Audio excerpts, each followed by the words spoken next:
Olá pessoal, aqui é o professor Marquinhos, de História do Brasil, da Oficina do Estudante. Dando continuidade às dicas relacionadas ao futebol, esse é o nosso terceiro vídeo sobre futebol e história.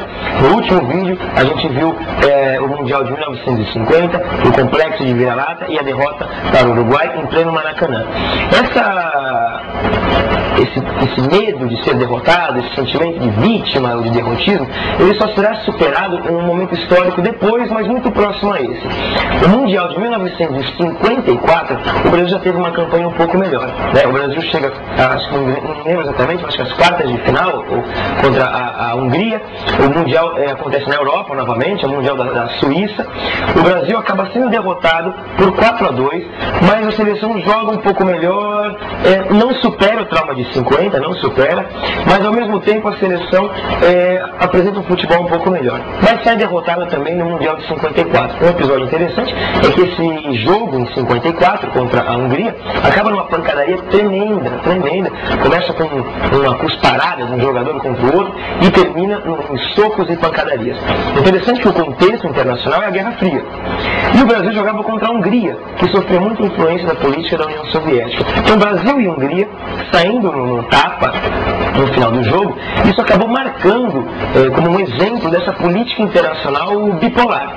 Então parecia que era o Brasil, que apoiava os Estados Unidos, a Hungria, com influência soviética, se socando e se degladiando num campo de futebol. Quase como se fosse uma reprodução no estádio do contexto de Guerra Fria. No entanto, é só em 1958, o Brasil, a partir do governo de Juscelino Kubitschek, é que haverá pela primeira vez na história do Brasil uma seleção de futebol planejada para vencer um mundial. Quando eu digo planejamento, é planejamento mesmo, não só na seleção dos jogadores, como um planejamento nutricional, um planejamento vinculado até mesmo ao atendimento dentário, odontológico dos jogadores. E os grandes responsáveis por isso, além do governo Juscelino Kubitschek, são dois personagens importantes para a história do Brasil.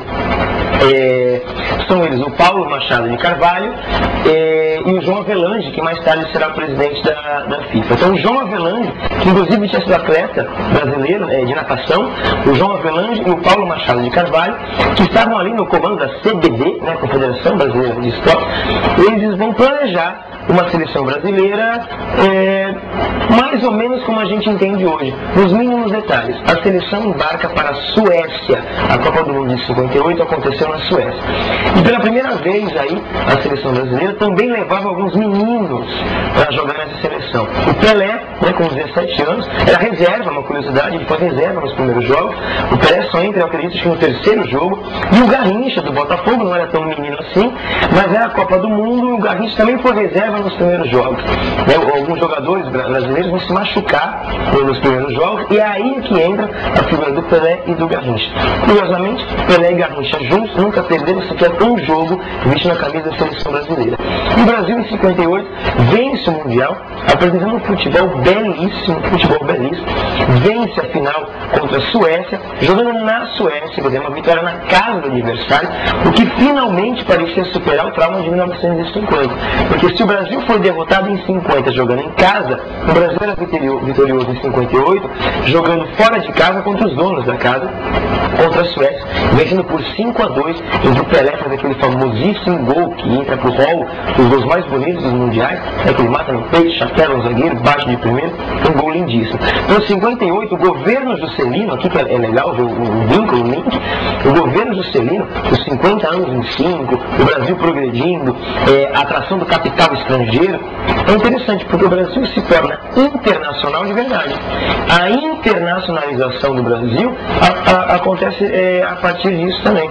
Quer dizer, o Brasil vai ser conhecido no mundo inteiro, não só pelo governo Juscelino, mas também pelo investimento do governo Juscelino no futebol. Então o futebol acabou sendo em 58 uma das portas de entrada do Brasil para esse mercado internacional da bola, né?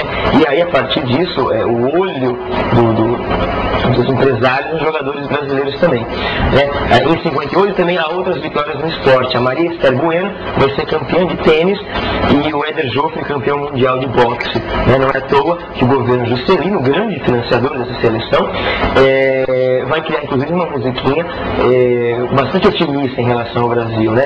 A taça do mundo é nossa, com brasileiro não há quem possa. Quer dizer, imagina o otimismo de com brasileiro não há quem possa. A musiquinha ainda continuava dizendo que esse esquadrão de ouro é bom no samba, é bom no corpo. O brasileiro com a bola no pé, lá no estrangeiro, mostrou como é que é. Então, olha só que interessante, né? Inclusive a música, um outro momento da música, eu lembrei agora, fala que o brasileiro foi sambar no estrangeiro. E sambando venceu a Copa do Mundo. Se sambando a gente vence a Copa do Mundo, imagina se tivesse jogado de verdade, né? Um ufanismo aí, um otimismo muito grande do governo Juscelino e da seleção de 58. Paulo Machado de Carvalho, João Avelange, os iniciadores desse futebol projetado e planejado. Beleza? Um grande abraço e até mais um vídeo aí. Valeu!